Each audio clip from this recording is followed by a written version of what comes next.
Selamat datang kembali di channel Apologetika Kristen. Terima kasih untuk Anda yang baru pertama kali bergabung dalam channel ini. Channel ini akan menyajikan fakta-fakta terbaru untuk Anda. Kebenaran akan terus dinyatakan dan menekan setiap kepalsuan. Sebelum lanjut, mari bersama dukung channel Apologetika Kristen dengan cara like, subscribe dan share videonya ke media sosial Anda. Selamat menyaksikan.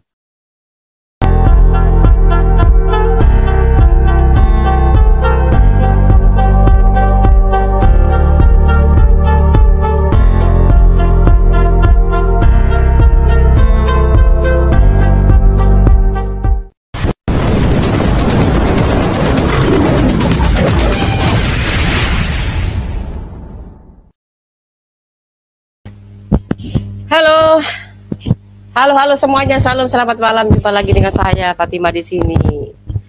Ya, hari ini adalah hari Selasa, tanggal 23 Januari 2024.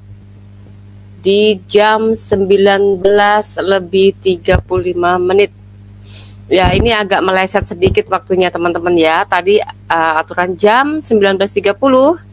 Tapi mundur sedikit karena di sini agak rame suara azan, jadi saya undur sedikit ya.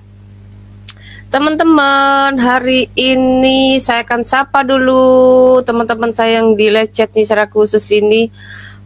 Teman yang paling setia, selalu stay di sini. Ada Alzam, ada Ibu Inalisnawati, ada Mr. Dan Lim S Cooking Channel ya. Terus ada siapa lagi? Ini ada Wak Haji. Terima kasih Wak Haji sudah hadir di sini. Siapa lagi yang sudah hadir? Saya akan sapa dulu. Ada Eleazar, Salam juga. Ada siapa lagi nih? Ada Matilda Rehata, salam Bu Fatima, salam. Ada Nengson Krismak, salam. Ada Driarkara Studi, salam. Ada Kuncoro, salam. Dan salam semuanya yang mungkin nyusul baru datang ya. Terima kasih. Hari ini saya akan menanggapi gini teman-teman ya. Kenapa sih kita harus berapologet? Ada saudara Kristen kita yang mengatakan, sudahlah, kita ini nggak usah melangkah ke ranah agama orang, cukup kabarkan Injil saja, Alkitab yang kita beritakan, gak perlu nyolek-nyolek kitab orang, katanya begitu ya. Menurut kalian bagaimana? Apakah kita akan terus tinggal diam ketika orang mencoba membelokkan Alkitab, sejarah Alkitab dibelokkan sedemikian rupa? Karena sampai hari ini mereka tetap memaksa bahwa Isa itu Yesus, betul? Kecuali mereka sudah diam, ya. Umat Islam membuat suatu apa namanya nih ya, membuat suatu hukum baru, misalkan membuat hukum baru mengatakan bahwa kami umat Islam tidak mempercayai yang namanya Ibrahim itu Abraham. Kami tidak percaya bahwa Isa itu Yesus. Kami tidak mempercayai bahwa Siti Maryam itu ibunya Isa, ibunya Yesus. Nah, kalau sudah ada sedemikian itu ya mungkin kami akan diam. Ya. Tapi kalau selama mereka terus mengais-ngais, ya bukan mengais ya, bisa dikatakan gini, berupaya untuk membelokkan suatu sejarah. Yesus disalib, tiba-tiba di sana tidak disalib. Nah, ini kan masalah, saudaraku. Ya. Ini kan masalah. Ini maksudnya apa ini agama satu ini kan? Kitab 1 ini apa maksudnya gitu kan? Yang disebut meluruskan atau menyempurnakan itu tidak mengubah sejarah atau mengubah cerita. Ya. Tapi kenapa sudah tahu bahwa sejarah-sejarah itu terpusatnya ada di dalam bangsa Israel, di bangsa Yahudi dan orang-orangnya orang Yahudi, kemudian berpindah cerita di dalam kitab Arab, berbahasa Arab, ya. Ini sebenarnya harus kita pikirkan, saudara-saudaraku. Oke. Saya akan membuat disclaimer lagi di sini buat saudaraku semuanya, entah dari Muslim ya. Saya di sini tidak untuk menista, tetapi saya berusaha untuk berbicara apa adanya. Ya, dan saya ingin bukti dari kalian bahwa kalian memiliki keyakinan yang sempurna atau yang menyempurnakan. Nah, itu sebabnya ketika saya memaparkan suatu data, itu bukanlah suatu penistaan, melainkan kita jadikan bahan perenungan bersama, sekaligus itu adalah pertanyaan untuk kalian bisa mempertanggungjawabkan untuk memberikan penjelasan. Ya, jadi sekali lagi, channel Fatimah bukan untuk menjelekkan, menista agama tersebut, karena yang saya baca itu dari kitab kalian sendiri yang tanpa saya kurangi dan saya lebihkan. Jadi saya di sini hanya sekedar membaca dan menampilkan. Ya, selanjutnya saya berharap saudara saya yang Muslim ya sangat legowo dan berbesar hati ketika kitab itu ketika dibaca itu berpahala, maka jangan menutup kemungkinan bahwa kitab Anda akan dibaca semua orang, ya, sehingga orang akan melihat seperti itu, ya. Jadi kalau yang namanya kitab suci dibaca itu berpahala, jangan ditutup-tutupi ketika ada orang ingin membaca, ya. Kami membaca, kemudian kalian mengatakan ini menista, loh, itu pertanyaan baru lagi. Berarti itu adalah suatu yang cemar atau tidak berpahala, begitu ya, begitu kira-kira ya. Oke, saudaraku semuanya, saya berharap ya nanti ada teman-teman Muslim ya yang di sini ya. Oke, ini apakah ini sudah ada teman Muslim? Alkitab dan realita kehidupan manusia dari awal hingga akhir zaman. Oh iya betul. Oh gak ada Muslim ya. Saya pikir ada Muslim, saya mau tanggapi dulu gitu ya. Oke, kita akan mulai. Apa ya temanya hari ini? Apa temanya malam hari ini? Pertanyaan. Pertanyaan menarik untuk Zakir Naik dan untuk umat Islam. Dari zat apakah yang menjadikan Maryam hamil? Kita buka dulu videonya. Kalau misalnya nggak kedengeran, teman-teman tolong konfirmasi saya ya. Suaranya nggak kedengeran misalkan ya. Maryam gave birth to Jesus, right? I just want to know if it is mentioned in Quran, how was Jesus given to Maryam? In Surah Imran chapter 3 verse 47, Archangel Gabriel comes to Maryam and says that you shall give birth to a son. So she says that how shall I have a son when no man has touched me? The Quran continues that when Allah decrees the matter, Allah says be and it is. So the birth of Jesus Christ, peace be upon him, was a miraculous birth. People start alleging. They start insinuating her and they tell her that how come you have the son, trying to insinuate her that she did adultery. She was speechless, she could not reply. Immediately Isa alayhi salam, from the arms of his mother, he replies and says that I am a messenger of Allah subhanahu wa ta'ala. He protects his mother. So this is how the Quran respects Maryam alayhi salam. No such title is given in the Bible. That's the reason I say we respect and love Maryam alayhi salam more than the Christians. We love and respect Isa alayhi salam, Jesus Christ, more than the Christians. Maryam. Pede banget ya, manusia satu ini, si babe tua ini ya. Ya, kami menghormati Maryam lebih daripada keyakinan Kristen. Marilah kita lihat kalau begitu. Teman-teman sudah ada suaranya kan? Audionya bagus Bu. Oke, siap. Terima kasih. Jadi tidak sia-sia ya.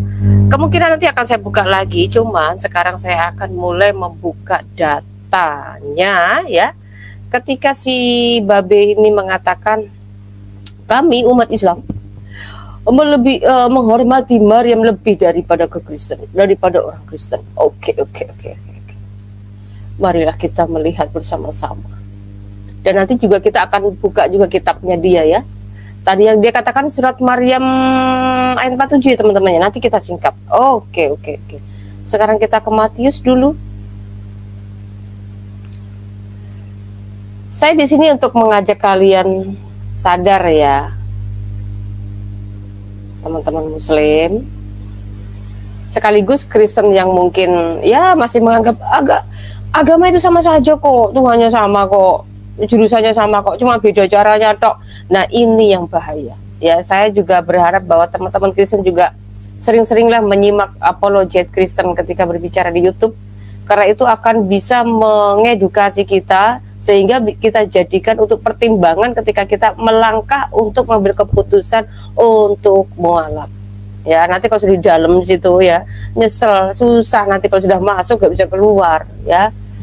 Kelahiran Yesus Kristus adalah seperti berikut. Ini perikopnya adalah kelahiran Yesus Kristus ya.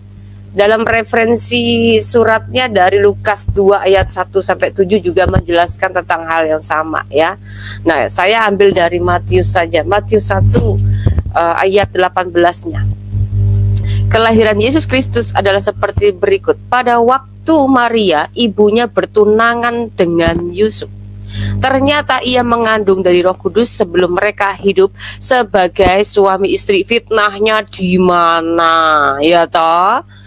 Karena Yusuf suaminya seorang yang tulus hati dan tidak mau mencemarkan nama istrinya di muka umum, ia bermaksud menceraikannya dengan diam-diam.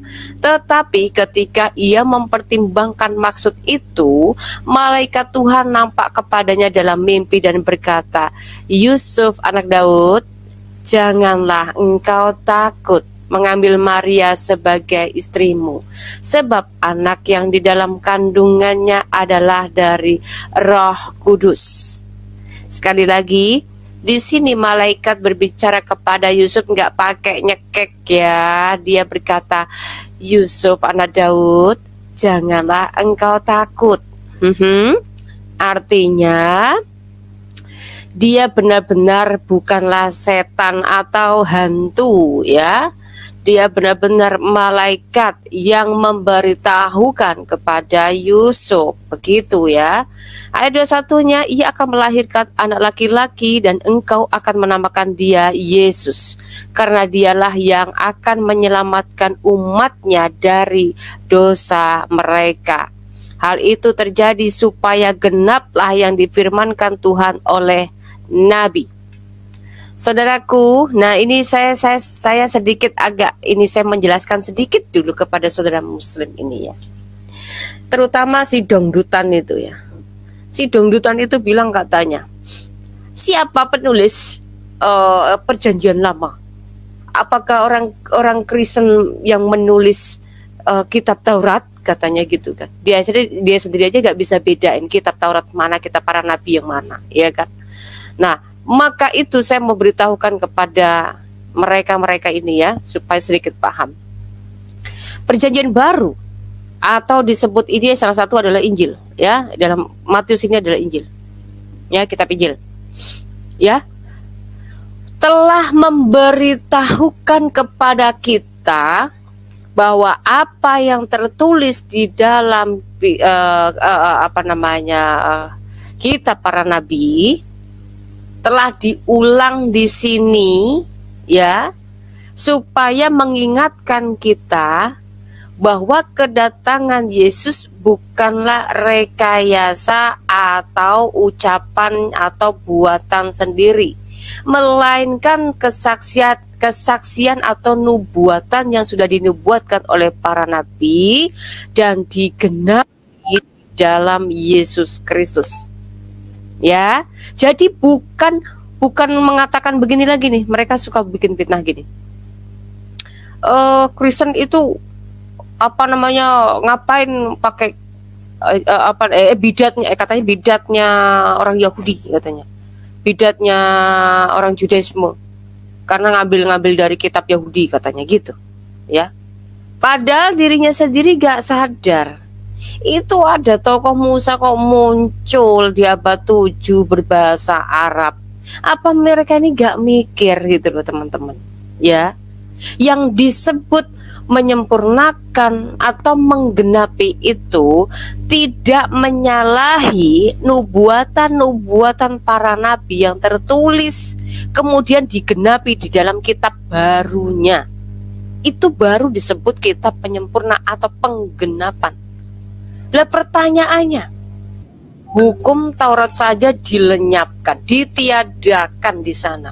Kok bilang mau menyempurnakan? Yang disempurnakan itu apa? Ya toh? Kemudian di dalam kitab Taurat maupun kitab para nabi menjelaskan banyak hal tentang kedatangan Sang Mesias itu. Ya. Terus kemudian ya, di dalam kitabnya orang Arab itu jadi aneh-aneh ceritanya saudara. Ya, yang dibakar itu si siapa namanya itu siapa tuh kok di dalam Quran tuh bisa jadi Ibrahim gitu. Gimana ceritanya gitu loh. Ya teman-teman ya. Ini sebenarnya suatu hal yang mereka harus sadar mulai sekarang. Oke, lanjut. Artinya kedatangan Yesus di sini diperkuat oleh perkataan para nabi yang mengatakan sesungguhnya anak darah itu akan mengandung dan melahirkan seorang anak laki-laki dan mereka akan menamakan dia Immanuel yang berarti Allah menyertai kita. Ya. Nah, mereka akan bilang lagi, orang nubuatannya Immanuel kok jadi Yesus, katanya gitu ya. Mereka itu nggak bisa paham yang namanya nama atau gelar ya. Menamakan dia Immanuel adalah gelarnya dia sebagai Allah yang menyertai manusia sampai pada akhir zaman. Kita bisa lihat dalam Matius 28 ayat 20. Ya. Artinya orang harus tahu bahwa dia yang dinubuatkan adalah Allah yang peduli dengan manusia, yang memberikan atau mengutus firman-Nya ke dalam dunia untuk menjadi manusia agar kita manusia mendapatkan penyertaannya. Begitu ya. Selanjutnya, sesudah bangun dari tidurnya, Yusuf berbuat seperti yang diperintahkan malaikat Tuhan itu kepadanya. Ia mengambil Maria sebagai istrinya, tetapi tidak bersetubuh dengan dia sampai ia melahirkan anaknya laki-laki dan Yusuf menamakan dia Yesus. Nah, ini adalah poin penting yang saya mau sampaikan untuk Pak D. Zakir Naik tadi. Pak D. Zakir Naik bilang katanya, tadi kan dia bilang katanya di dalam Quran itu karena banyak orang yang memfitnah Siti Maryam. Ya, dikiranya dia tuh hamil dengan siapa? Ya, itu anak haram, gitu ya. Nah, kemudian Allah memberikan wahyunya, ya bahwa apa namanya Isa itu apa ya? Isa itu apa ya? Isa itu. Masalahnya dia nggak menjelaskan itu, saudaraku. Dia hanya mengatakan kelahiran Isa itu ajaib. Dia tidak pernah berani untuk mengemukakan kandungannya apa sih yang ditaruh di dalam perutnya Siti Maryam. Itu nggak ada penjelasan. Makanya kalau bukan kita ini yang mencoba untuk mengkroset dan menyingkap teman-teman, itu tidak akan pernah dibukakan. Mau tokoh-tokoh jago debat kayak di seluruh dunia, kayak mereka hanya berusaha untuk mencoba untuk menutup-nutupi dan mereka tidak berusaha untuk fire kepada kita. Makanya kalau bukan apologet yang mau membuka atau menyingkap, saudaraku, bagaimana saudara-saudara kita bisa mendapatkan edukasi yang benar, bisa mendapatkan berita yang benar? Itu maksudnya, saudaraku ya.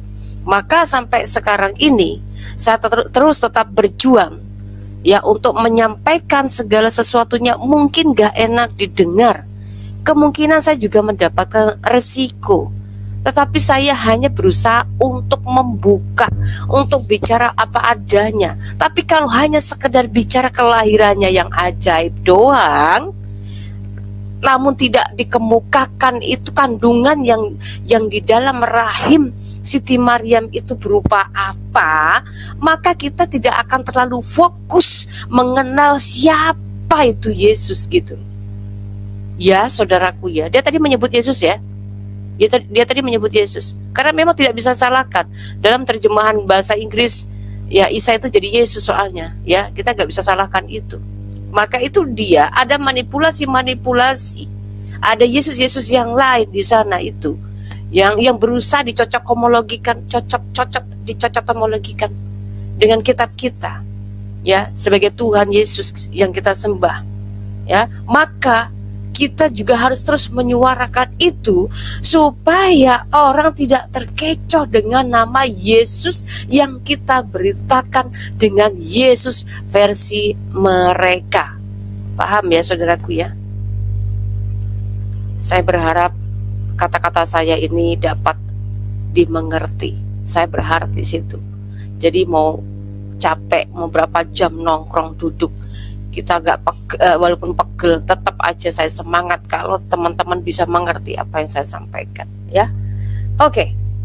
Jadi sekarang sudah kita akan mulai, ya, mencoba untuk menyingkap. Tadi dia bilang ambil dari mana? Surat Maryam Al-Imran ya, Al-Imran 47 tadi ya. Oke, Al-Imran ayat 47 tentang keajaiban kelahiran Isa. Mari kita coba lihat. Maryam berkata, "Ya Tuhanku, betapa mungkin aku mempunyai anak, padahal aku belum pernah disentuh oleh seorang laki-laki pun." Allah berfirman dengan perantaraan Jibril, "Demikianlah Allah menciptakan apa yang dikehendakinya.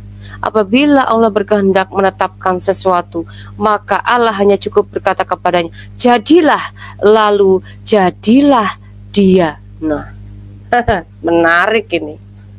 Menarik ini. Saya jadi pinisirin saya. Jadi pinisirinya begini teman-teman. Si Pak D. Zakir Naik hanya berupaya untuk mengatakan bahwa Isa ini bukanlah siapa-siapa. Bahwa Isa ini atau Yesus ini adalah hanyalah manusia biasa yang kebetulan Tuhan menghendaki cara kelahirannya itu ajaib. Hanya itu tok. Oke, sebentar, tak minum dulu.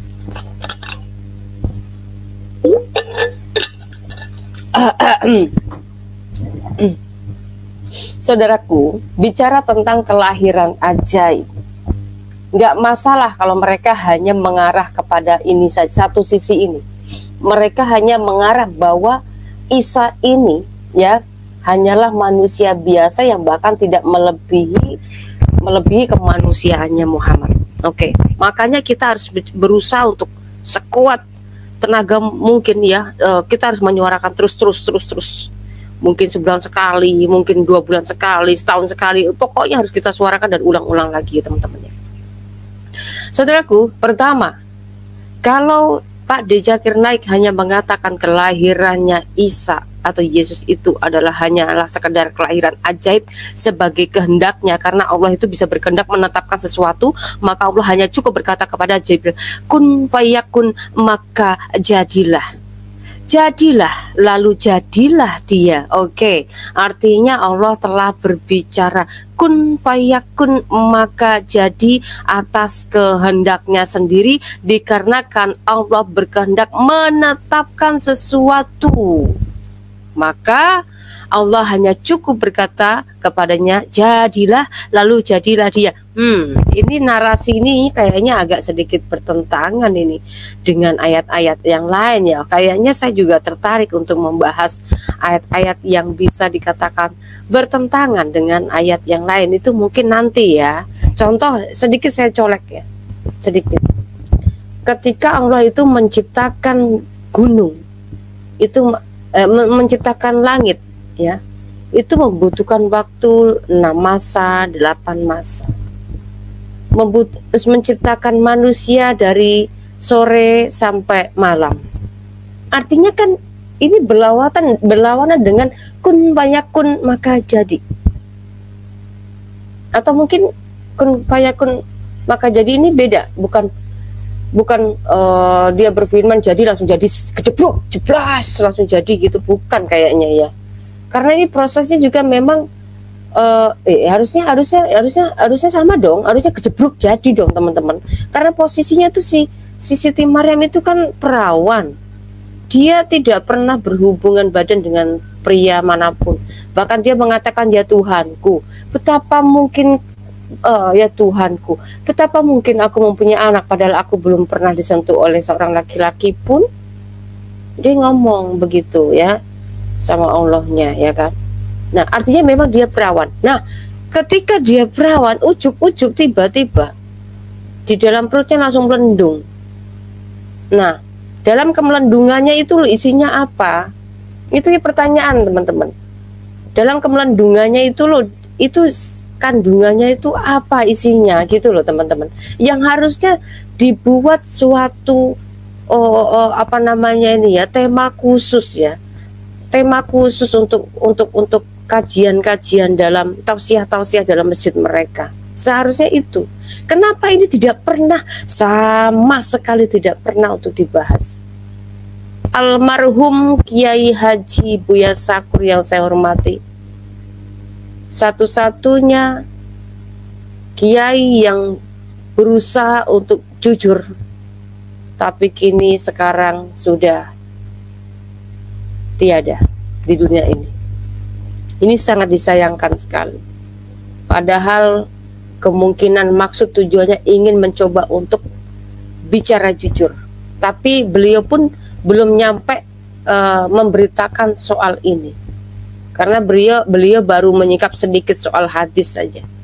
Hadis yang beliau kemukakan tidak bertentangan dengan kami apologet ketika kami memaparkan hadis-hadis tersebut. Nah itu saya salut.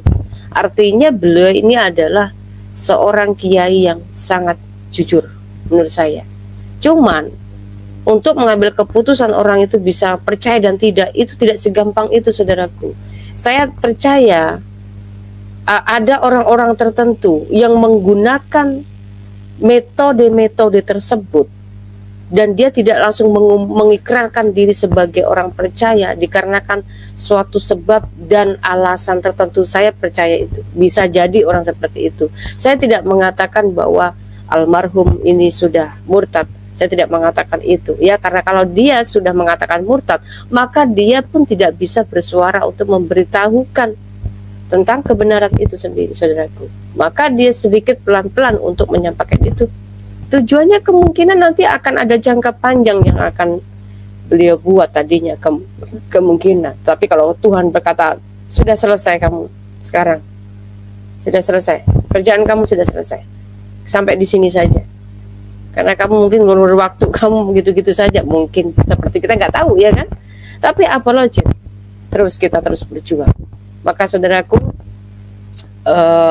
doakan terus para apologet dan biarkan kita, biarlah suara kita ya boleh menjadi berkat bagi banyak orang, dan kita juga tetap dikasih hikmat dalam perkataan, dalam bicara, dalam perbuatan, dalam pikiran kita ya, supaya kita bisa menjadi alat Tuhan terus ya saudaraku ya.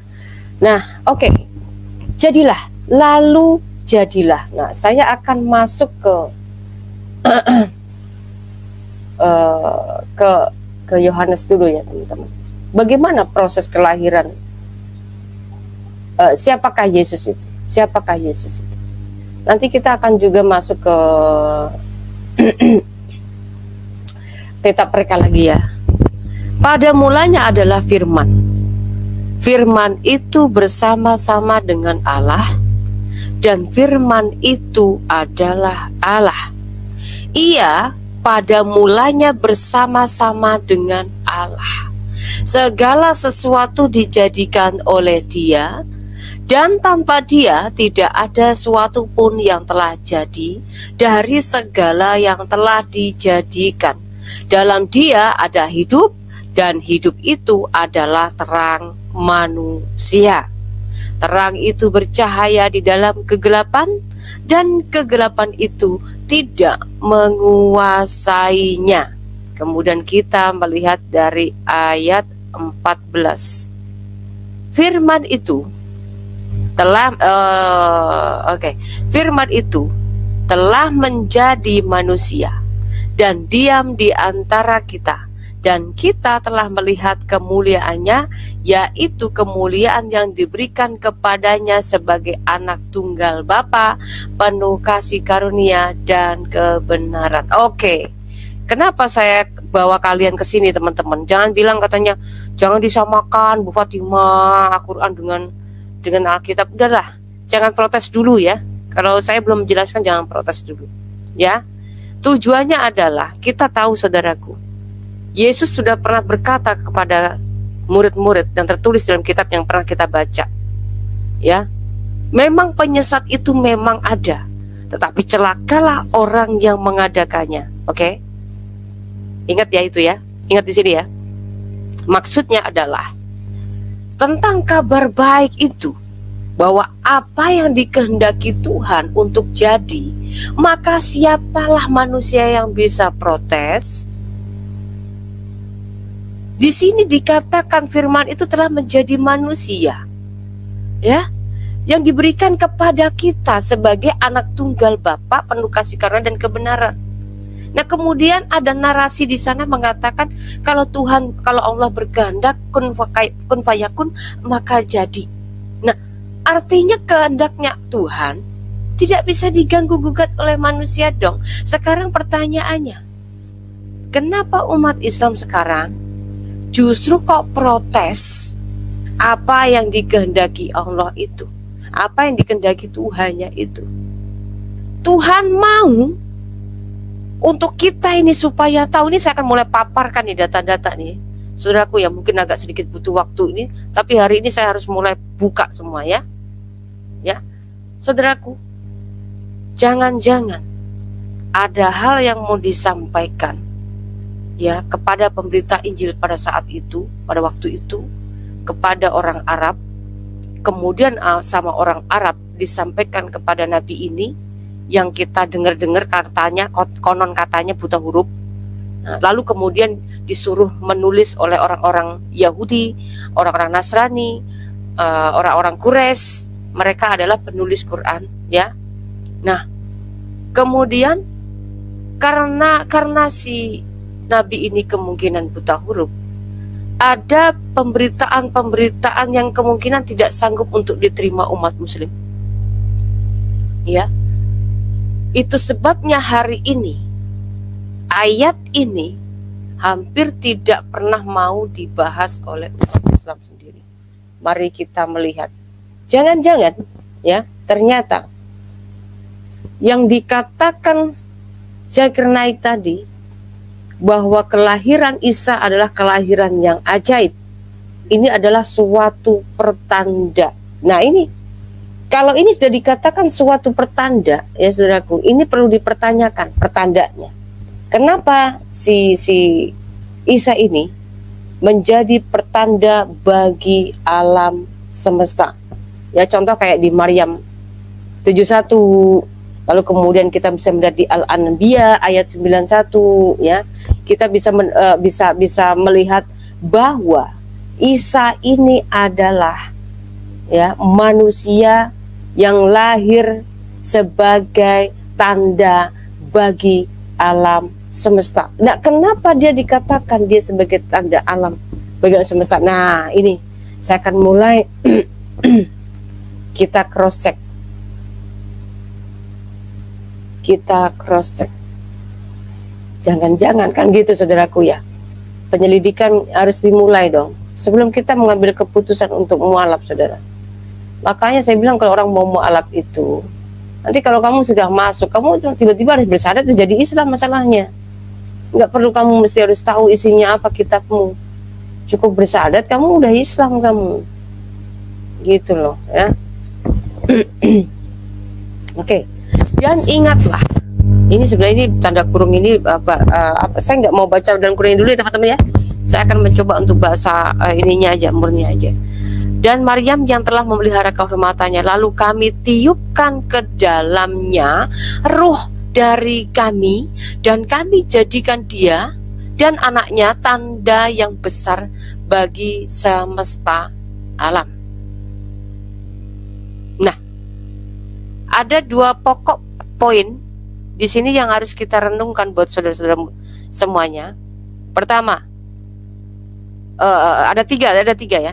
Pertama, Isa adalah seorang manusia suci karena lahir dari perempuan yang menjaga kehormatannya. Artinya dia perawan. Artinya dia tidak lahir dari hasil benih manusia atau lendir, ya.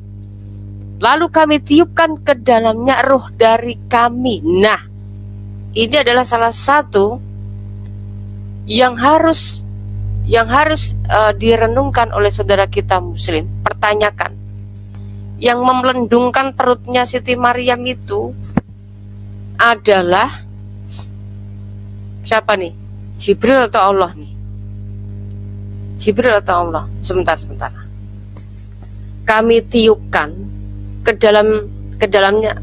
dalamnya roh dari kami. Saudaraku, kan nggak mungkin rohnya Allah ditiupkan ke dalam Maryam, mesti pakai pelantara Jibril. Terus Jibril sini dong, aku titip balon.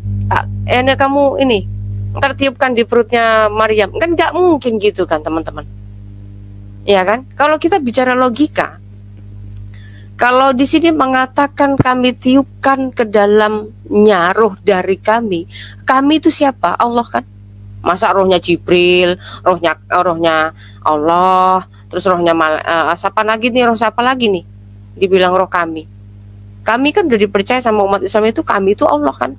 Artinya yang memelendungkan perutnya Siti Maryam itu Allah sendiri. Ditiup. Itu rohnya Allah. Berarti Isa itu sopo? Nah, inilah makanya saya bilang, kalau benar nabinya buta huruf, ketika memakai si penulis Quran ini orang-orang kafir, ya, takutnya ini orang berusaha untuk menulis sesuatu yang mungkin yang nabi ini gak tahu, bisa jadi kan? Kita nggak tahu, ini kan dugaan, saudara. Ya, ini mulai penyelidikan dong. Ya, misalkan teman-teman yang mau mualaf ini, ya, nonton dulu gitu. Masalahnya nih kalimatnya kan bicaranya begini. Maryam yang telah melihara kehormatannya itu, lalu kami tiupkan ke dalamnya ruh dari kami. Coba kalau ada saudara muslim yang nonton, kalau siap untuk memberikan penjelasan, saya bagi link, saya berharap banget untuk kamu bisa berani untuk masuk. Kalau perlu sih sebenarnya Pak Ustadz gitu lah, yang levelnya yang level bener-bener yang berilmu gitu loh, ya. Jadi orang tuh akan teredukasi. Jangan biarkan kami untuk selalu bertanya-tanya di sini, teman-teman. Setidaknya ya ada lah dari. Kalau mereka katakan, Fatimah, kalau kamu ingin belajar Islam, ngapain kamu ngoceh sendiri di YouTube? Kenapa kamu nggak datang aja ke kiai sana? Wow, beda cerita ini kalau saya langsung ketemu muka ini, ya. Mempertanyakan itu, wah bahaya itu. Ya. Makanya sekali tepuk bisa ribuan jiwa, teman-teman. Ya, seandainya nih yang nonton live Fatimah ini ada 5.000 penonton nanti. Ada 10.000 penonton atau berapa penonton. Nanti kalau orang nonton ketika si kiai itu atau Pak Ustadz itu memberikan penjelasan, merasa teredukasi, wah Pak Ustadz itu pintar bener, kan lumayan itu. 5.000, 10.000 sekali tepuk, ya kan? Gitu loh maksudnya. Jadi ndak Fatimah sendiri yang percaya, gitu loh, ya. Betul ndak sih apa yang tak bilang ini, ya kan? Ini pertanyaan, saudaraku, ya. Jadi kalau apologet mereka, apologet itu bahasa apa sih? Ini mereka ikut-ikutan pakai bahasa apologet, teman-teman, nggak apa-apa deh ya, nggak apa-apa lah, ya.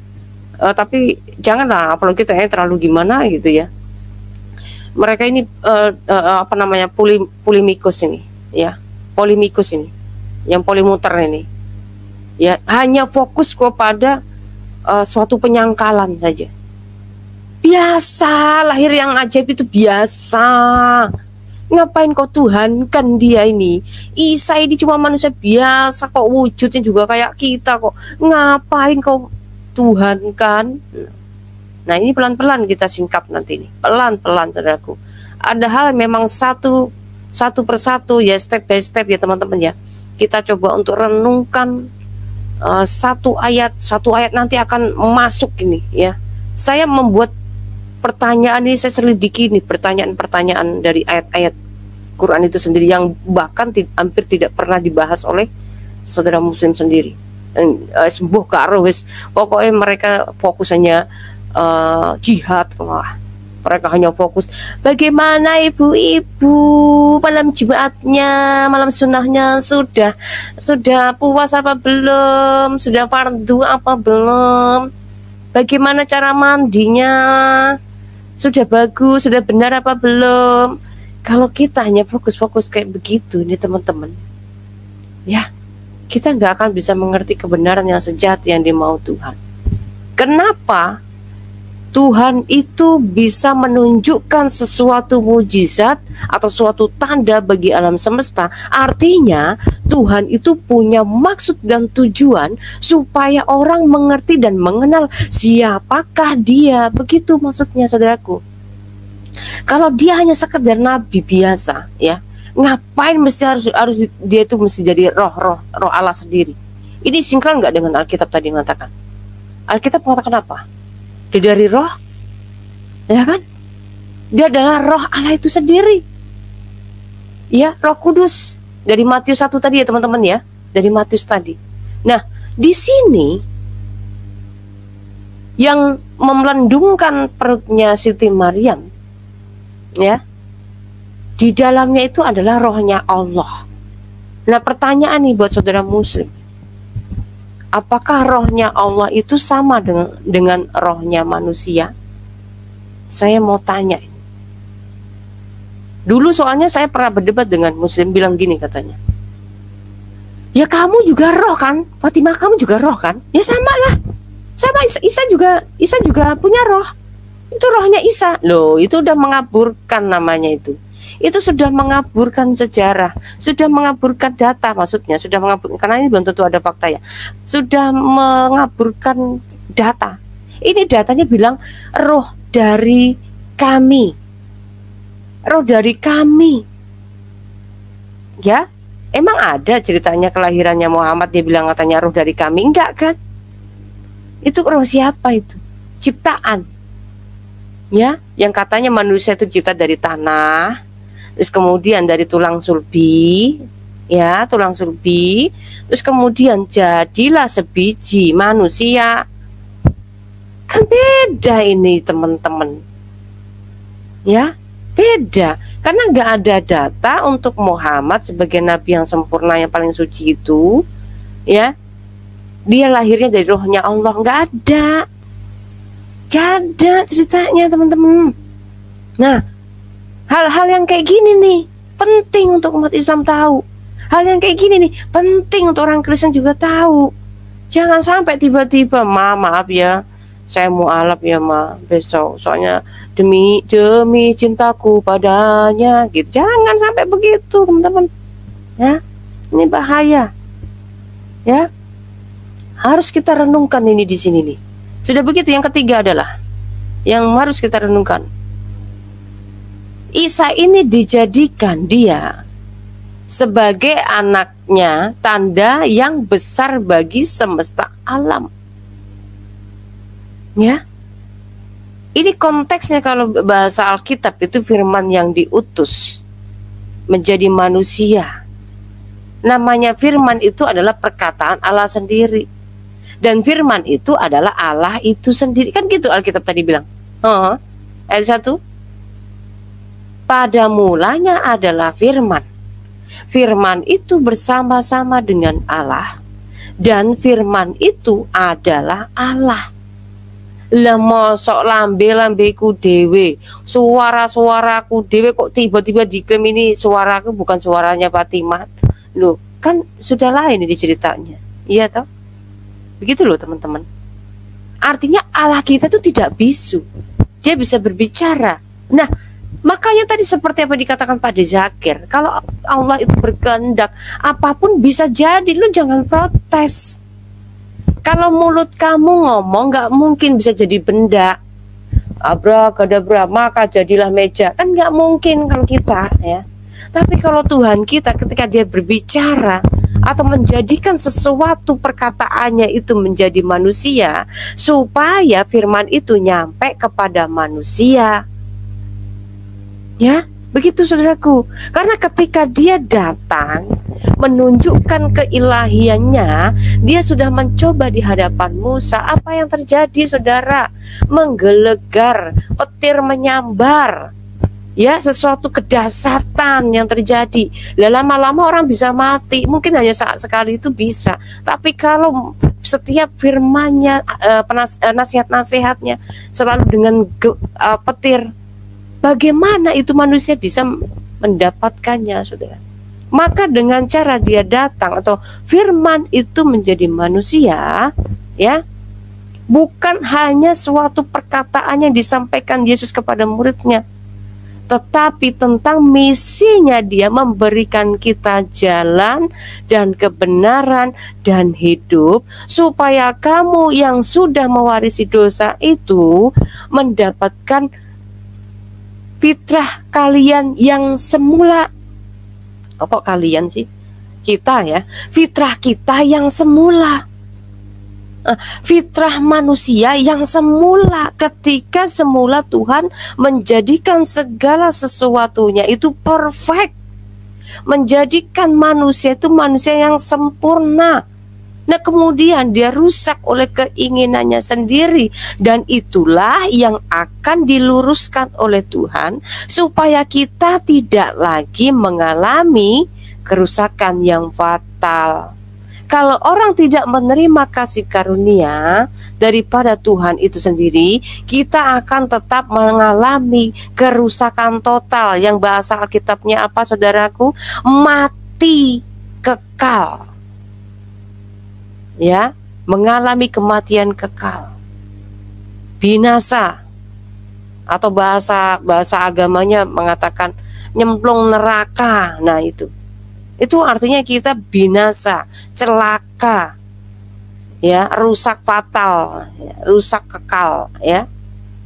Nah, sebaliknya rencana Tuhan itu datang kepada kita untuk memulihkan kita, untuk membetulkan kita, bahkan dia memberikan jalan dan kebenaran dan hidup itu kepada kita manusia, agar semua manusia bisa mempercayai dirinya. Karena tanpa kita percaya dirinya, kita tidak akan memperoleh pengampunan dosa itu sendiri. Ayatnya di mana, Fatimah? Bisa cross check dalam Yohanes 8 ayat 24. Ya, Anda bisa cross check.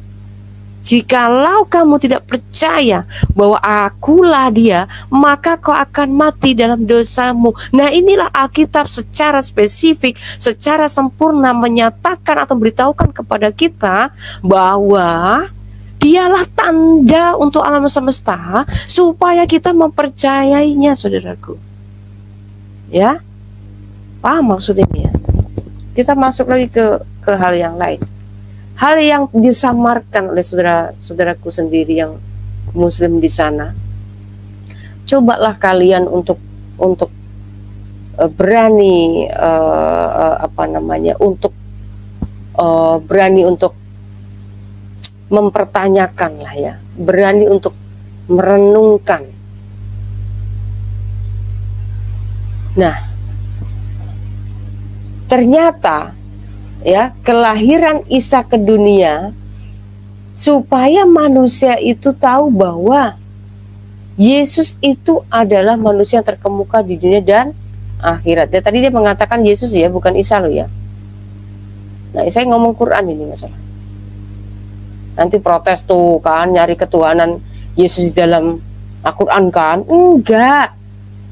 Saya mencoba untuk menunjukkan kepada kalian, ya, jangan-jangan, ya, karena ini nggak tahu ini firman Allah atau bukan, karena isinya campur aduk. Di satu sisi dia hanyalah utusan, di satu sisi dia adalah manusia yang terkemuka di dunia dan akhirat. Sekarang kalau Isa saja di dalam Quran itu sebagai orang yang terkemuka di dunia dan akhirat, pertanyaan, Allahmu ngapain? Kerjanya Allahmu ngapain? Coba ada bisa jawab nggak Muslim?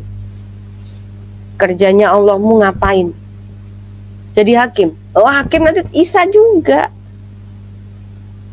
Dia yang tahu hari kiamat. Isa juga yang tahu hari kiamat. Isa juga sebagai jalan yang lurus. Ya, gimana dong? Nanti kita akan sikap. Isa juga sebagai hakim yang adil. Terus kerjanya Allah apa kalau Isa sudah memiliki keilahiannya? Ini kira-kira sinkron nggak dengan Al-Anbiya ayat 91 tadi?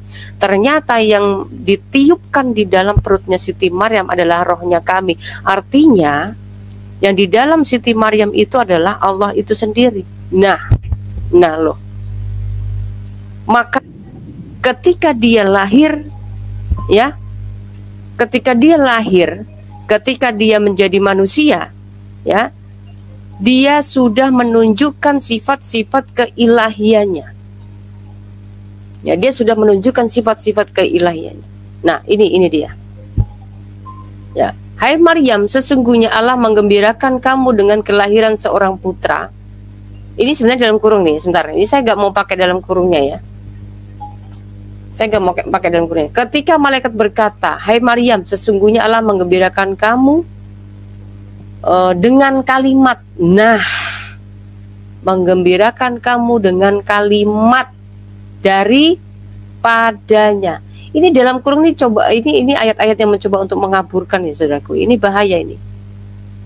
Ini bahaya memang. Ada kalimat-kalimat dalam kurung ini memang mencoba untuk mengaburkan narasi yang sebenarnya. Kalau kita baca tanpa memakai narasi dalam kurung ya, ini akan mengarahkan kita bahwa ternyata si Isa itu adalah kalimat daripadanya. Kalimat itu tahu kan? Bisa distandarkan dengan yang namanya firman Allah, betul enggak? Firman itu menjadi manusia. Ya, sinkron dong dengan Yohanes 1 ayat 1. Ayat 1 sampai 14. Ya. Yohanes 1 ayat 14. Firman itu menjadi manusia. Nah, ini juga gitu. Kalimat ini menjadi manusia, Isa. Ya. Kalimatnya Allah telah menjadi Isa putra Maryam, menjadi Isa di dalam perut Maryam. Tetapi sisi keilahiannya nggak bisa dipungkiri ini. Ya. Seorang terkemuka di dunia dan di akhirat. Dan termasuk orang-orang yang didekatkan. Nah, ditambah lagi dalam kurung kepada Allah. Tujuannya apa? Seolah-olah ya Isa ini biasa, manusia biasa. Gitu loh teman-teman. Ini kan dalam kurung ini. Makanya kita sebut mereka ini umat dalam kurung karena apa? Mereka senang banget dengan kata-kata dalam kurung itu, malah lebih senang gitu. Mereka malah senang dibohongin gitu. Padahal kalau bicara tentang kalimat murni, kalau kalian nggak memakai bahasa-bahasa yang dalam kurung, ini akan terlihat sangat jelas bahwa ternyata Isa Maryam yang di dalam perutnya Maryam itu adalah roh Allah sendiri, dan dia adalah firman yang menjadi manusia Isa. Ngeri kan teman-teman? Ngeri loh. Nah, ini nggak pernah difokuskan oleh para polemikus, para pendebat dunia dimanapun, nggak ada, sampai kelasnya si Pak D. Jakir naik pun. Ya, kelasnya Pak D. Jakir naik pun hanya fokus kepada kelahirannya ajaib, tetapi dia utusan. Dia hanya berkata, sesungguhnya aku hanyalah utusan Allah. Ya, hanya fokus itu toktil. Ya teman-teman. Padahal kalau dia bicara tentang utusan, kalau Muhammad dan Isa sama-sama utusan, ya. Di sini sudah menunjukkan Isa lebih hebat. Lah kok Muhammad yang dapat pujian? Nah itu jadi pertanyaan. Betul nggak teman-teman? Apa yang saya katakan? Ya.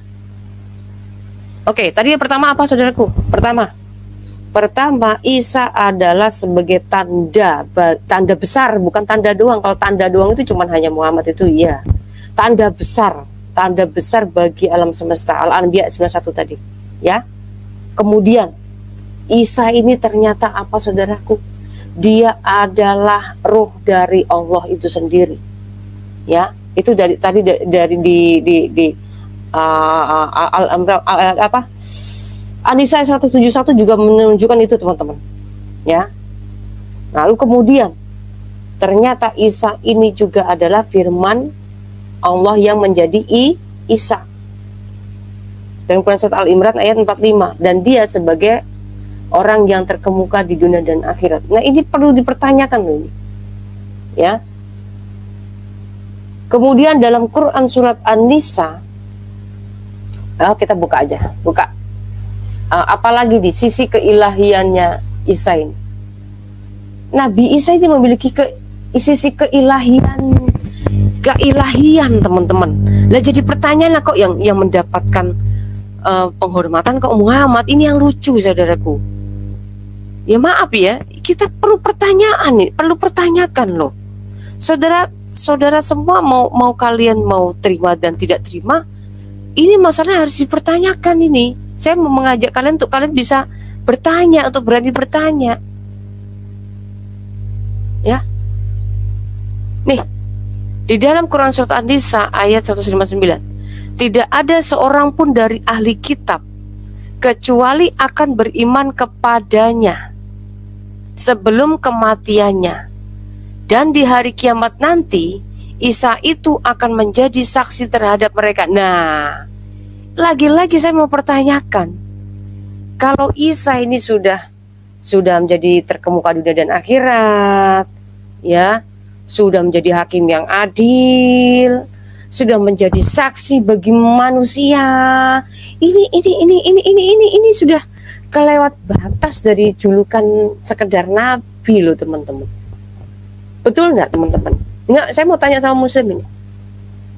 Yang mau dengar, yang mau ya, sayang anak, siapa sayang anak, yang sayang anak, jangan sampai anak kita tersesat. Ya. Kalau saudaraku semuanya berani untuk siap untuk mempertanyakan kitab Anda, saya yakin dan percaya terang itu sudah bekerja dalam pikiran dan hati Anda. Saya percaya terang yang sesungguhnya bukan lampu petromak. Terang yang sesungguhnya adalah Yesus Kristus sebagai terang dunia. Dalam Quran memberikan penjelasan bahwa dia adalah tanda besar bagi alam semesta. Artinya semua orang harus tahu siapakah Isa ini ketika dia menjadi manusia. Dia bukan sekedar manusia yang cuma tidur, makan, tapi dia sudah menunjukkan sifat keilahiannya. Tetapi ketika dia sudah menunjukkan sifat keilahiannya, kok malah cuman dijadikan nabi biasa? Giliran nabi yang biasa disanjung-sanjung sedemikian rupa. Ini pertanyaan saudaraku. Ini apa nih? Nathan Salaikai, Tante Fatima kalau dagang di pasar. Hey bro, salahnya saya di mana nih? Salahnya saya di mana? Kamu kepanasan kah? Kamu nggak pengen kebenaran nih? Jujur nih, nggak sayang anak nih kamu? Hah? Sayangi diri kamu, saudaraku. Sayangi juga anakmu. Ya, cobalah kamu untuk buka mata hati kamu. Makanya kalau kamu nggak terima, ayo masuk ke sini, diskusi sama saya. Coba kamu jelaskan ini semua. Saya mau bertanya sama kamu, berani jujur nggak kamu? Kenapa Nabi Isa di dalam kitabmu ini, dia menunjukkan sifat keilahiannya, tetapi kok yang mendapatkan penghormatan kok Muhammad. Ada nggak sedikit pertanyaan buat kamu? Kelebihannya Muhammad daripada Isa apa? Saya bertanya loh ya. Kelebihannya nabimu daripada Isa ini apa? Dari segi kelahirannya sudah compang. Ya.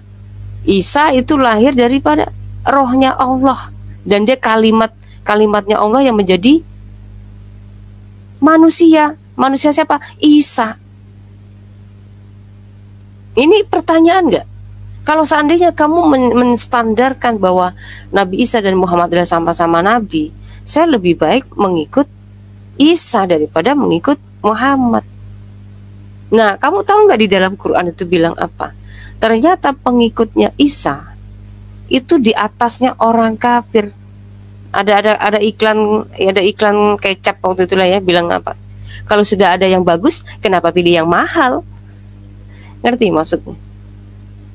Ya, sudah ada yang bagus, sudah ada yang benar, kok malah ditinggalkan? Mau cari yang rengkek gitu loh. Ya, sudah jelas dia adalah roh Allah itu sendiri, roh Allahmu itu sendiri. Kok kalian standarkan dengan manusia biasa? Itu yang lucu. Ini pertanyaan, ya. Saudara Nathan, kamu ini Muslim apa sih namanya Nathan? Apa kamu mualaf? Wah, bagus nih kalau mualaf. Penasaran saya, lebih suka saya kalau berdiskusi dengan mualaf. Ayo dong, masuk dong. Ada yang mualaf gak kira-kira? Masuk yuk. Ini mumpung belum saya singkap semua loh. Belum saya odok-odok semua ini. Ya, saya menerangkan pelan-pelan sedikit aja. Ya, biar meresap gitu. Ya, saudaraku ya. Oke. Kita lanjut di sini. Kalau di sini di hari kiamat nanti Isa itu akan menjadi saksi terhadap mereka, ya. Ini perlu pertanyaan, pekerjaannya Allah itu apa dan ngapain? Jangan-jangan dan jangan-jangan. Ya, kita lihat dalam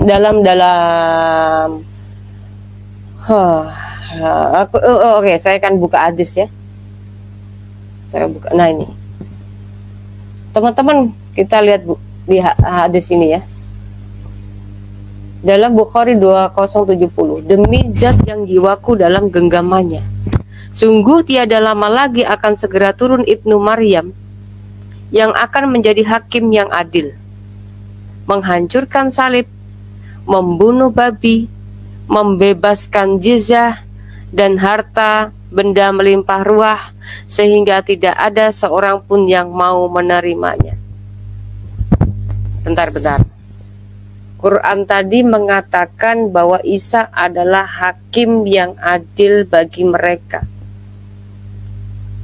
Di sini kok bisa ada narasi yang berlebihan ya? Narasinya bisa Isa ini menghancurkan salib lah, membunuh babi lah, kemudian dia membebaskan jizyah lah. Pertanyaannya, ini saya mau bertanya ini sama Nathan. Saya mau bertanya, kalau kamu cemen nggak berani naik di sini, ya, kamu jawab di kolom komentar. Kamu jawab di live chat, nggak apa-apa, ya. Saya mau tanya kamu ini, kira-kira Isa ini datang pada hari kiamat, atau sebelum kiamat, apa sesudah kiamat, atau memang ini baru-baru mau kiamat? Jawab, coba jawab dulu. Coba. Oh, pada hari kiamat, Fatimah. Oh, kalau hari kiamat ngapain? Dia tuh mesti harus pusing, harus membebaskan jizyah. Gak perlu, duit udah gak laku. Ya, sudah mau kiamat, sebelum kiamat Fatimah, pas mau kiamat itu. Lah kalau sudah mau kiamat ngapain capek-capek bunuhin babi? Nanti kalau kiamat hancur semua, babinya ikut mati gitu loh. Iya kan? Ini masuk akal nggak ini? Logikanya masuk di mana nih? Kalau narasi di dalam Quran mengatakan dia adalah hakim bagi mereka, bagi manusia, di sini dalam hadis narasinya dilebih-lebihkan. Ini ada apa? Allah nggak pernah mengatakan Isa itu diutus untuk membunuh babi loh, tapi hadis bisa bicara begini. Ini perlu pertanyaan, perlu pertanyaan. Makanya coba Nathan jawab dulu coba. Isa itu datang itu pada saat setelah kiamat atau pas kiamat atau sebelum kiamat? Coba. Jawabanmu saya yakin percaya mau jawab apapun pasti ngeblunder. Saya bisa bantah semua itu. Kalau kita bicara logika ya. Logikanya kalau seandainya sebelum kiamat sudah mau kiamat ya. Ngapain tuh babi mesti dibunuhin satu-satu? Ngapain? Namanya kiamat kamu tahu kan, akhir zaman. Langit bumi dilululantakan. Lah ngapain cuman babi gitu loh. Lah sapinya gimana? Lah wedusnya gimana?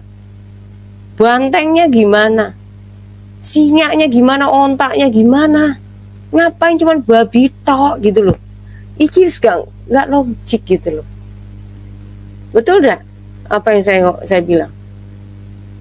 Kemudian bayar jizah, ingin membebaskan jizah. Maka saya pertanyaan, Isa itu datang pas kiamat atau pas baru mau kiamat atau setelah kiamat?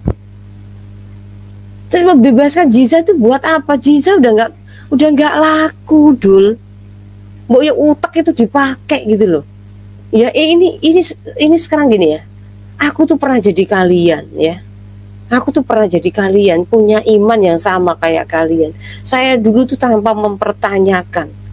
Ya setahu saya Nabi Isa itu nanti datang nanti membunuh babi, membebaskan jizah. Itu wis tak gawe biasa ya, tak gawe wajar, nggak tak gawe pikiran itu teman-teman. Ya. Tapi sekarang ini kok otakku main gitu loh. Sejak jadi Kristen tuh otakku jadi waras gitu. Waras bisa bertanya gitu, mempertanyakan.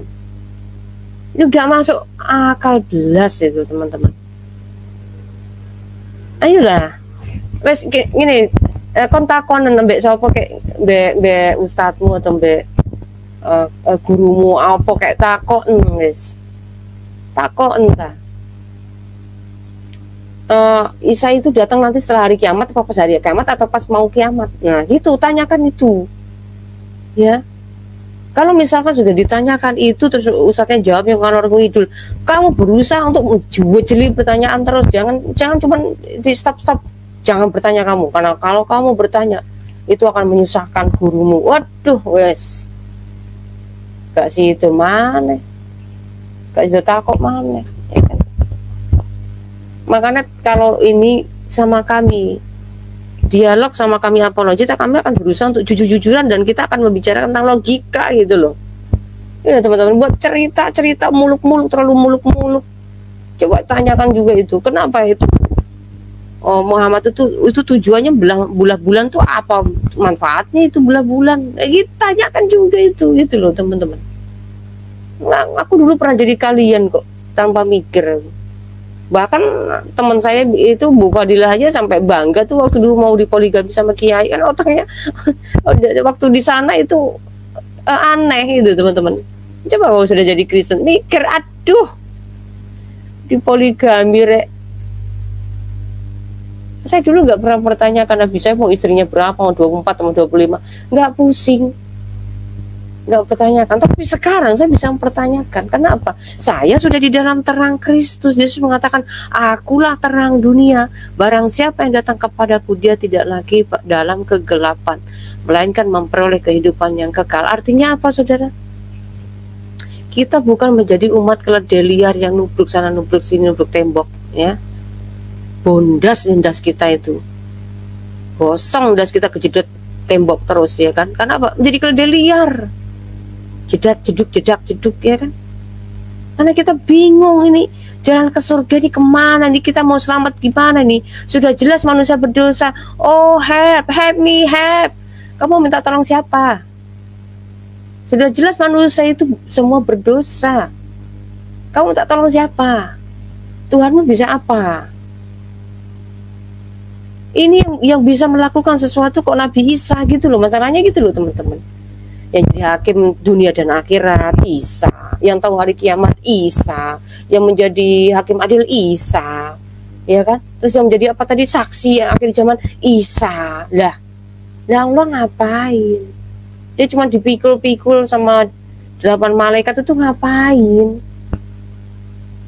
Habis menciptakan langit bumi terus selesai duduk aja gitu. Apa gimana? Hah? Sudah tahu manusianya berdosa, terus gimana cara mengampuni dosa kalian?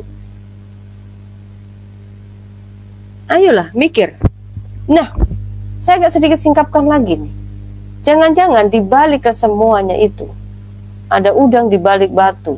Dan ini adalah teka-teki atau misteri yang harus kalian renungkan. Saya mengajak kalian semuanya untuk merenungkan teka-teki ini. Kita buat teka-teki, daripada kalian tuh selalu sibuk dengan teka-teki silang, dengan game ya. Cobalah tebak ini. Saya akan mengajak kalian itu untuk sedikit untuk bisa berpikir. Saya tidak mengurangi dan melebihkannya. Saya hanya membaca. Pada hari betis disingkapkan dan mereka dipanggil untuk bersujud, maka mereka tidak kuasa. Ini juga bahan perenungan buat kita semua. Maaf ya teman-teman, boring ya dengar saya ngoceh ya, maaf ya. Tapi saya harus sampaikan. Mohon maaf, mungkin yang enggak ya sudah ngantuk atau apa, nggak apa-apa, boleh close saja, nggak apa-apa. Ya, tapi saya masih mau pengen sampaikan ininya teman-teman ya. Jangan-jangan yang kalian selalu menganggap bahwa Allah itu tidak sama seperti makhluknya, bahwa Allah itu hanyalah zat, Allah itu tidak bisa berwujud misalkan. Ya. Pertanyaannya adalah, kenapa pada hari kiamat betis ini disingkap dan manusia itu dipanggil harus untuk bersujud? Ini pertanyaan saudaraku. Pertanyaan. Ini teka-teki loh, ini misteri loh, ini misteri ini. Saya katakan ini adalah misteri. Hampir ini tidak pernah dibahas sama sekali oleh para ustadz-ustadz atau para debater dunia Islam manapun. Ya, ini hampir, bukan hampir lagi, nggak ada mereka yang bahas ini. Nggak ada yang bahas ini. Ya, kenapa selama ini yang mereka sembah, mereka tuh berusaha untuk membuat kubus itu dijadikan kiblat lah, dijadikan perantara, seolah-olah itu Tuhan ada di situ, mengarah di situ.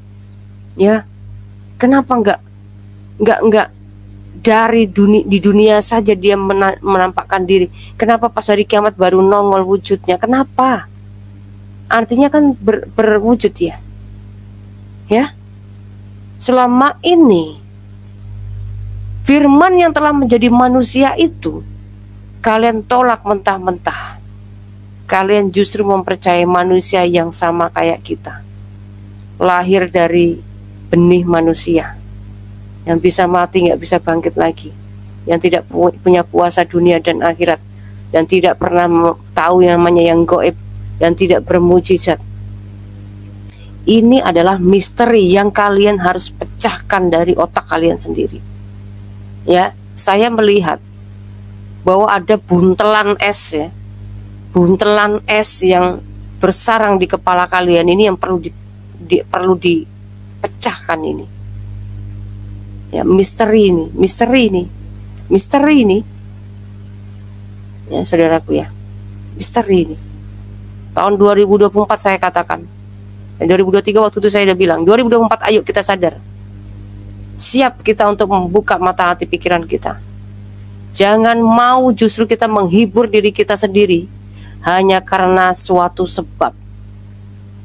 Tetapi ya, pedulikan akhirat kita, pedulikan keselamatan kita, dan kita akan menyayangi generasi kita berikutnya, saudaraku. Jadi jangan terlambat. Ketika kita berusaha untuk membuka hati dan pikiran kita, artinya kita membuka tabir misteri yang selama ini tidak pernah terpecahkan, dan generasi kita nanti, supaya jangan sampai mengalami kesesatan yang sama, kita harus mulai membuka hati supaya cair itu gumpalan dalam otak kita. Saya katakan ini adalah misteri yang harus dipecahkan, saudaraku. Ya. Logik yang saya katakan, saya berapa kali bilang kepada saudara-saudara muslim semuanya, Saya tidak pernah mengemis ketuhanan Yesus di dalam Isa.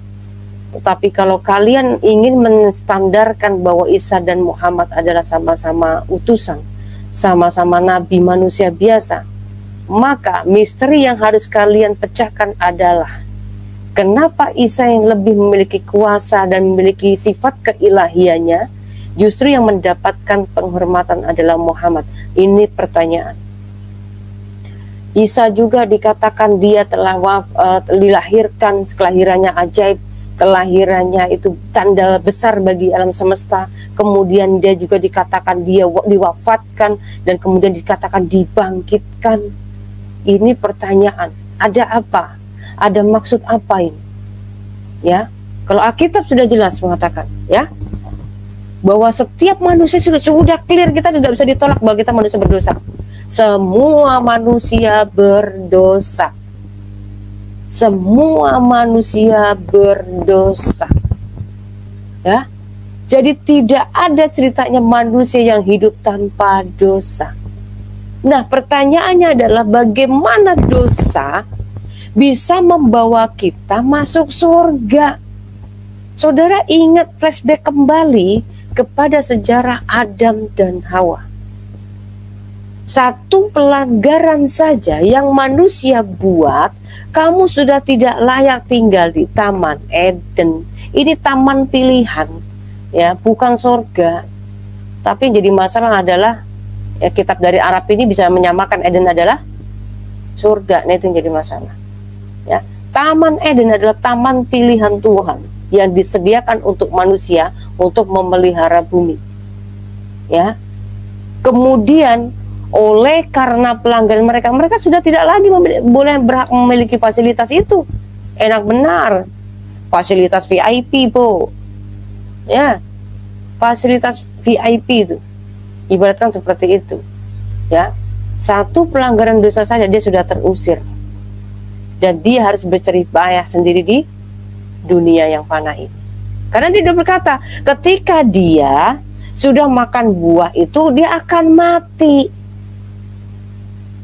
Ya, jadi bangkai-bangkai itu hanya untuk bumi ini, bukan Taman Eden yang taman sempurna, yang taman perfect yang dibuat Tuhan untuk manusia ketika dia masih memiliki kesempurnaan di dalam ciptaannya itu. Iya, ketika sudah rusak, ya dia sudah harus ditaruh di tempat tanah yang rusak pula, tanah yang tandus. Bagaimana caranya manusia itu mengupayakan makanan mereka, mengupayakan tempat tinggal mereka, mengupayakan tanaman-tanaman untuk mereka, untuk berlindung dan lain sebagainya. Mereka harus mengupayakan sendiri. Karena suatu saat mereka akan mati. Ketika manusia sudah, ya, memakan buah itu, usia manusia sudah tidak bisa lagi kekal. Makanya Alkitab mengatakan apa? Usia manusia hanya paling yang cuman hanya setelah generasi dari Abraham, Musa dan lain sebagainya itu kesininya apa? Dia bilang apa? Paling cuma hanya 100 atau 70 tahun saja. Kan gitu kan? Sudah bilang, ternyata benar kan sekarang. Orang kalau udah umurnya 70 tahun udah bisa masih hidup aja udah bonus banget itu. Kan? Udah bonus itu, udah bagus itu. Ya. Daripada umur sampai 100 tahun udah piat-piat, udah mau berdiri nggak bisa, tersiksa, ya kan? 70 tahun udah bonus, udah bagus. Ternyata Alkitab benar. Alkitab udah menulis itu, gitu loh. Usia manusia itu paling cuma hanya 100 sampai 70 tahun saja. Dan ini digenapi pada generasi kita yang sekarang ini. Ya kan? Gitu loh teman-teman. Ya, kita harus sadar bahwa manusia itu semua berdosa. Maka kita membutuhkan keselamatan. Nah, kalau sudah keselamatan itu sudah dinyatakan kepada kita, Dia yang adalah Tuhan dan Juru Selamat kita sudah datang ke dunia. Jangan dikaburkan, jangan ditolak. Kedatangannya sudah jelas, Dia firman jadi manusia. Dia ingin menyelamatkan kita. Lah kamu upayakan Dia sebagai hanya utusan biasa, hanya nabi biasa begitu terus, ya sudah. Artinya kamu menolak. Yohanes 8 ayat 24 mengatakan apa? Jikalau kamu tidak percaya bahwa akulah dia, maka kamu akan mati dalam dosamu. Artinya kita semua tidak akan pernah mendapatkan pengampunan dosa.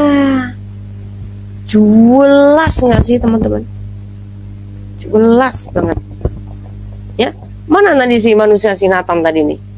Kenapa dia kabur dia? Saya buat pertanyaan kok bukan dijawab. Kalau nggak berani masuk, saya bilang komen, tanggapi pertanyaan saya. Cemen banget sih. Masa lawan saya perempuan aja nggak bisa? Ya. Oh, saya lagi mood diskusi tuh, oh, saya habisin jebret-jebret. Tapi kalau lagi nggak mood males-malesannya males ya. Ya. Ayolah, tuh link-link sudah saya bagikan lagi. Silakan teman-teman muslim masuk, silakan ayo kita diskusi. Yuk. Ini perlu pertanyaan ini. Kenapa sampai Isa ini sebagai rohnya Allah, kemudian Isa ini kenapa dijadikan tanda besar bagi alam semesta? Lalu kenapa Isa ini sampai harus membunuh babi? Kenapa dia harus membebaskan jizah? Ini kapan dan bagaimana prosesnya? Bisakah umat Islam menjelaskan hal ini? Supaya ketika ada orang ujuk-ujuk mualaf, ada alasannya yang benar gitu. Jadi bukan cuma nanya, saya masuk Islam, aduh hati saya begitu damai, aduh saya bahagia sekali. Itu kayaknya omong kosong deh, bullshit. Kalau masalah tentang damai, masalah bahagia, bukan agamamu yang menjamin. Itu masalah hati. Hati orang itu ketika bisa bersyukur dan dia percaya ada Tuhan, dia akan bisa damai kok. Dia akan bisa damai. Ya. Cuma kalau damai kamu tanpa alasan, tahu damai tok karena kamu segala sesuatu udah kecukupan, ya kan? Ya, sudah gaji suaminya cukup, ya kan? Oh, udah bisa kesana kemari, mau belanja, mau shopping, mau apa kamu bisa. Terus kamu bilang damai. Terus kalau karena kamu gak punya utang kamu bilang damai, itu beda cerita itu. Kamu damai karena keadaan namanya. Orang bisa merasakan damai itu ketika kamu diperhadapkan dengan masalah, tetapi kamu memiliki pengharapan, iman dan kasih. Itu baru betul. Nah, imanmu bagaimana? Kasihmu seperti apa? Lah kalau kamu tidak bisa memberikan penjelasan tentang iman dan kasih, bagaimana kamu bisa mengatakan saya damai? Saya kalau ada orang mualaf itu kalau kesaksian itu lucu teman-teman, pengen nanggapi sama saya. Karena setiap perkataan tuh saya teliti tuh.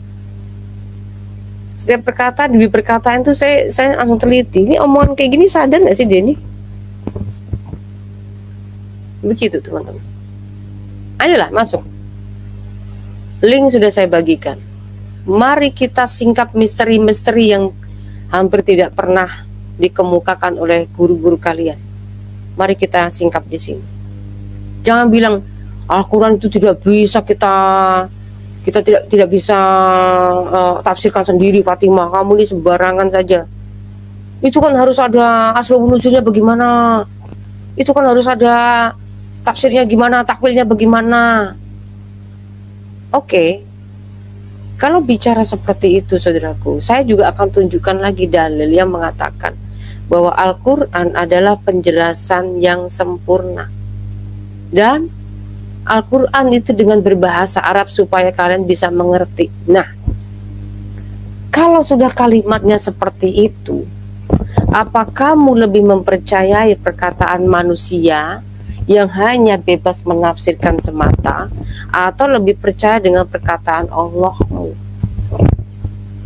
Si malakama kan? Si malakama muslimin, kasihan. Maju salah, mundur salah. Ya. Makanya kalau ngomong sama apologet itu memang begitu resikonya sih, memang pahit. Makanya kalau ngomong sama apologet itu memang harus siap-siap resiko untuk kamu ya dibal-bal gitu. Ya siap-siap aja tuh untuk kamu tuh harus bicara logika masalahnya. Karena kalau kamu ngomong sama Ustadz kamu sono ya pasti ngejawabnya yang ngalor ngidul. Menurut Imam Hambali, bla bla bla bla bla bla bla bla bla bla bla bla bla bla bla bla. Ujung-ujungnya besok aja lah. Pusing kepalaku. Gitu jadi. Tapi kalau kamu bicara sama apologet, kamu akan mendapatkan kejujuran apa adanya dan logika kamu akan main. Ini contoh kamu kalau ngomong sama Ustadz, Pak Ustadz, kata Fatimah, dia nanya nih dia. Sebenarnya Isa datang ke dunia lagi yang kedua kali itu waktu mau kiamat apa sudah kiamat apa pas lagi kiamat? Ngapain dia mesti bunuh babi? Ngapain dia mesti harus acak-acakin salib? Ngapain dia mesti harus bebasin bayar jizah? Oh kiamat ya kiamat aja, hancur semuanya. Satu paket. Satu paketnya apa? Salibnya hancur, babinya mati, duitnya jizah buat bayar jizah udah hilang, hancur semua. Kan gitu. Terus gimana Pak Ustadz? Jawabnya gimana coba? Aku sendiri aja nggak bisa ngebayangin tuh cara ngejawabnya tuh Pak Ustadz.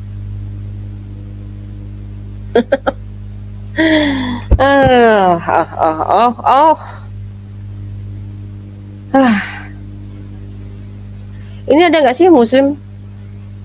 Gak ada yang Muslim kah?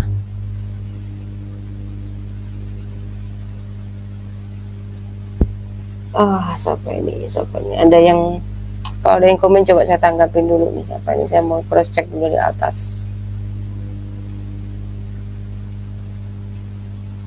Oh, iya sih. Kenapa tidak menyinggung Bunda Maria? Apakah anti Bunda Maria? No. Pertanyaan lagi nih. Kamu nonton dari awal nggak? Iya sih, kamu Muslim ya? Ayo diskusi sama saya. Kamu perempuan kan? Kamu perempuan, namanya Yesi, perempuan. Ayo diskusi, masuk. Kalau kamu menanyakan masalah tentang apa namanya, kenapa nggak ngomong Bunda Maria? Ayo mau ngomong Bunda Maria. Tapi kamu siap nggak? Siap mental nggak? Kita bahas dengan kitab tentang Siti Maryam. Siap mental nggak? Itu. Jadi kalau kamu ngomong sama saya, ya, misalnya kamu ngajarin kenapa nggak Bunda Maria? Ayo mau ngomongin Bunda Maria. Tapi kamu harus siap dibandingkan dengan kitab tentang Siti Maryam. Siti Maryam itu sopo? Bapak sopo namanya? Nanti tak tunjukin juga Maryam, ya, binti Harun, ya, saudaranya Harun, maksudnya binti Imran, ya. Nanti tak tunjukkan dari kitab saya. Ternyata itu saudaranya Musa, bapaknya Amran. Kok bisa mirip? Nah, iyalah, makanya ini jangan-jangan saya bilang apa? Misteri nih, misteri Bu. Jangan-jangan ini cerita yang tertukar gitu loh. Maryam saudaranya Harun, ya, saudaranya Musa, punya bapak itu namanya Amran. Tapi bukan punya anak yang namanya Isa atau Yesus, bukan. Jadi masalah kitabmu itu Siti Maryam katanya saudaranya Harun, bapaknya Imran. Nah, terus punya anak namanya Isa. Nah, modern nggak lo?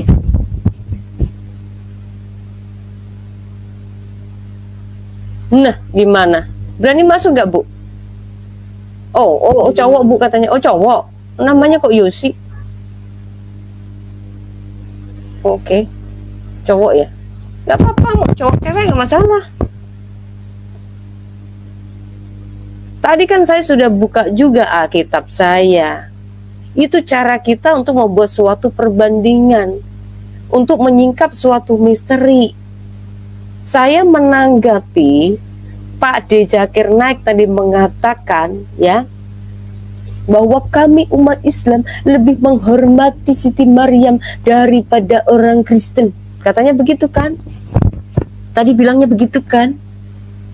Nyenggol kitab kita kan?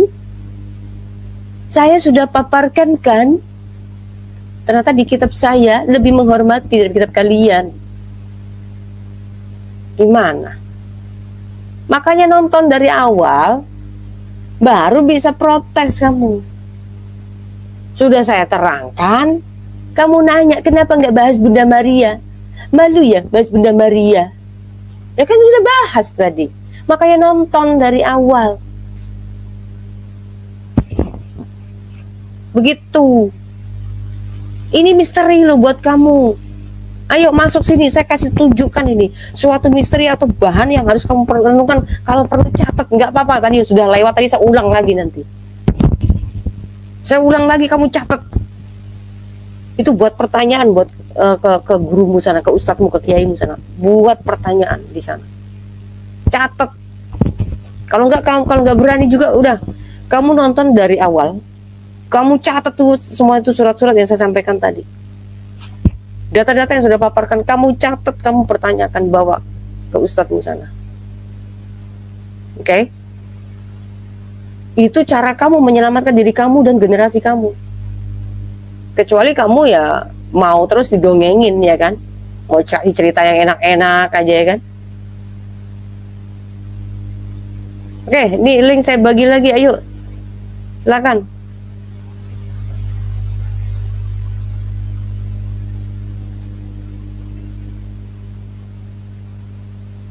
Oke, saudaraku, memang semuanya ini penuh misteri ya. Jadi kita memang membutuhkan yang namanya hikmat. Bisa tambahkan lagi, kira-kira ada sesuatu apa yang mungkin bisa kita jadikan bahan perenungan kembali.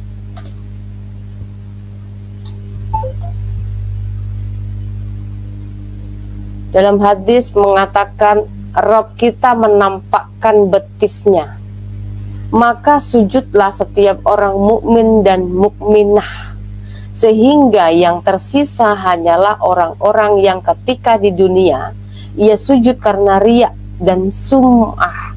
Mereka mencoba untuk sujud, namun punggung mereka kembali tegak. Ini artinya mengkonfirmasi dari Quran surat Al-Qalam ayat 42 tadi. Hadis ini memberikan penjelasan kepada kita ketika Rob, tahu nggak kan bahasa Rob, ngerti kan? Ngerti dong?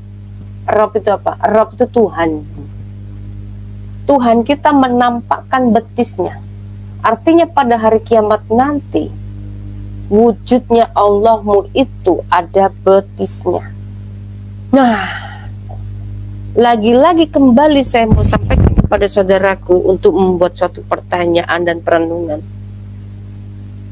Jangan-jangan memang yang hadir itu adalah Yesus yang kalian tolak ketika dia menjadi manusia. Dia adalah firman yang berwujud menjadi manusia. Karena pada hari kiamat ternyata betisnya Allah atau Rob menampakkan betisnya ini, ya. Kalian justru malah menegakkan punggung kalian kembali. Artinya kalian tetap gak mau, durhaka. Ini pertanyaan, saudaraku. Ini perenungan, ini misteri. Ya. Oke. Apakah ada lagi atau tidak? Kalau tidak ada, mungkin saya akan tutup saja ya. Saya akan tutup saja karena kalau nanti malah tambah panjang-panjang lebar, nggak ada pembahasan lagi, nanti justru malah ngalor ngidul, keluar topik ya. Malah jadi nggak masuk nanti ya. Lebih baik saya tutup saja ya teman-teman ya. Oke. Saya akan tutup ya teman-teman, saya akan tutup ya karena sudah nggak ada yang mau masuk. Saya akan tutup tapi dengan doa ya. Saya akan berdoa buat kita semuanya. Tuhan Yesus, terima kasih Tuhan, malam hari ini hamba-Mu sudah selesai berbicara Tuhan. Sekiranya apa yang hamba sampaikan Tuhan boleh menjadi berkat buat setiap para pendengar Tuhan. Tuhan boleh berikan hikmat, pengertian, pengetahuan, kerendahan hati di dalam hati dan pikiran mereka, supaya mereka boleh menerima terang-Mu ya Tuhan, untuk menerangi kegelapan apa yang menjadi pertanyaan atau unek-unek dalam mereka. Tuhan akan singkapkan, Tuhan akan berikan jawaban. Terima kasih ya Tuhan, hamba sudah menyelesaikan live streaming pada malam hari ini, dan sekarang hamba akan tutup live streaming pada malam hari ini. Berkati untuk teman-teman Fatimah yang senantiasa setia stay di channel ini, berkati dalam pekerjaan mereka, berkati dalam rumah tangga mereka, usaha mereka, dalam pendidikan mereka. Tuhan berkati mereka semuanya. Terima kasih ya Tuhan, di dalam nama-Mu Tuhan Yesus hamba berdoa dan mengucap syukur. Haleluya, amin.